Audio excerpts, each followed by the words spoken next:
The sun doesn't shine every day. The storms will come. There are times when the nights will be long and dark and you will be alone. There will be times when the darkness seems to consume everything. But don't let it consume you. That's anxiety. Stop. You're not where you think you are. Your map isn't producing the desired outcome. It's wrong. What should you do? You don't know. Stop. Because if you don't know where to go, there's no point going anywhere. And then what? Prepare. That's anxiety. Stop. Prepare.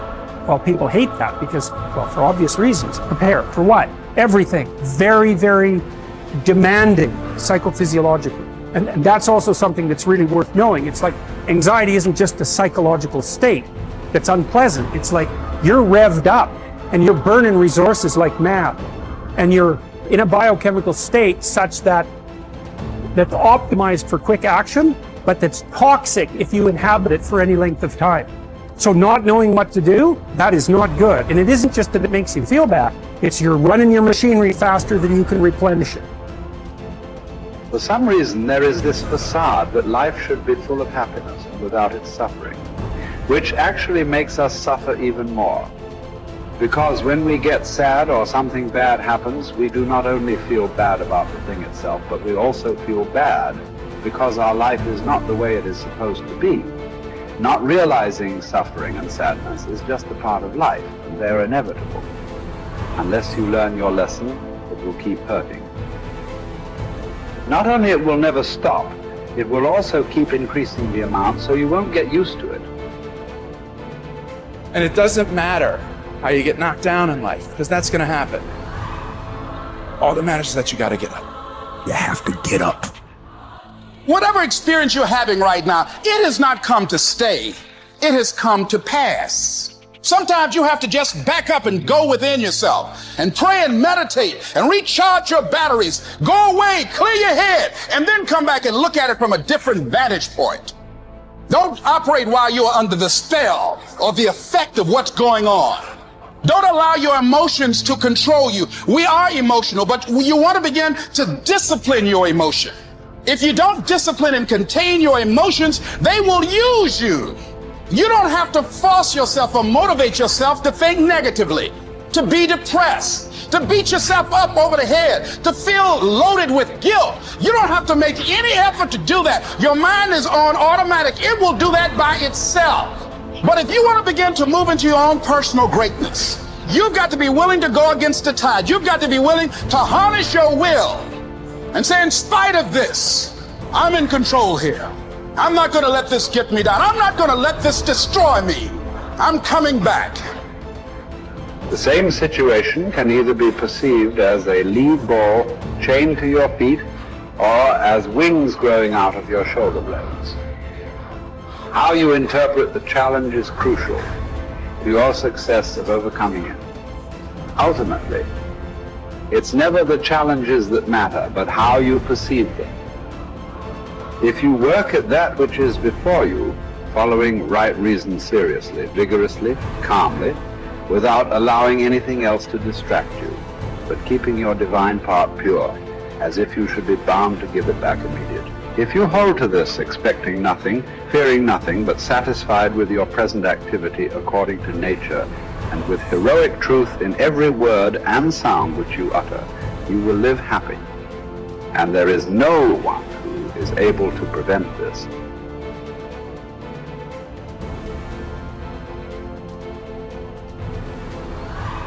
We are all bound by this oath to bear the ills of mortal life and to submit with a good grace to what we cannot avoid. So the spirit must be trained to a realization and an acceptance of its lot. It must come to see that there is nothing fortune will shrink from. There's no ground for resentment in all this. We've entered into a world in which these are the terms life is lived on. If you're satisfied with that, submit to them. If you're not, get out, whatever way you please. The happy man, therefore, is he who can make a right judgment in all things. He is happy who in his present circumstances, whatever they may be, is satisfied and on friendly terms with the conditions of his life, that man is happy, whose reason recommends to him the whole posture of his affairs. How do you bear the suffering that is at the crux of life without becoming tempted and embittered? That's really, really difficult. Now, someone might point out, go ahead and be bitter, see where that gets you. And if you have any sense, and generally people have at least some, they know that being sick and bitter is worse than just being sick. And that being right, it's worse, but it's very hard temptation to avoid. Sometimes you want to be bitter just out of spite in some sense, because things are so terrible. All you've got left is your willingness to shake your fist, and say, well, really? Is this like this many poisonous snakes? Really? That's like, maybe I could have learned with just one or two, not 100. And so, but we're all stuck with that. And I think we're stuck with it at every level of our life in some senses. How do we maintain a high order moral orientation in spite of suffering and malevolence? Do you think that the man has any thought of mending his ways who counts over his vices as if they were virtues? Therefore, as far as possible, prove yourself guilty, hunt up charges against yourself, play the part first of accuser, then of judge, last of intercessor. At times be harsh with yourself. Set yourself free for your own sake. Gather and save your time, which till lately has been forced from you or filched away, or has merely slipped from your hands. Make yourself believe the truth of my words, that certain moments are torn from us, that some are gently removed, and that others glide beyond our reach. The most disgraceful kind of loss, however, is that due to carelessness.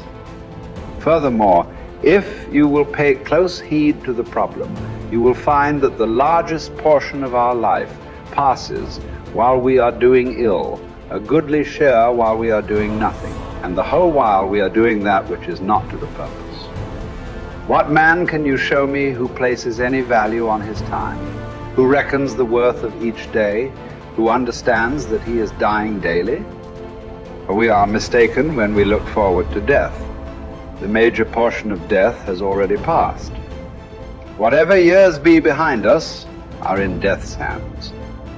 We should not manifest surprise at any sort of condition into which we are born, and which should be lamented by no one, simply because it is equally ordained for all. Yes, I say equally ordained, for a man might have experienced even that which he has escaped. And an equal law consists not of that which all have experienced, but of that which is laid down for all. Be sure to prescribe for your mind this sense of equity. We should pay without complaint the tax of our mortality. If you're looking for certainty, the reality of suffering is certain. I mean, what do you accept as evidence above all else? That's a good question. That's a hard question. But I would say pain is up there. It's very difficult not to believe in the reality of your own pain. It's somewhat easier not to believe in the reality of other people's pain. That's not so easy either, but it's your pain seems to be undeniably real. And so it does beg a question, which is, if pain is undeniably real, is that which overcomes pain even more real? And I think that's, in some sense, that's the idea that lurks behind the idea of the resurrection.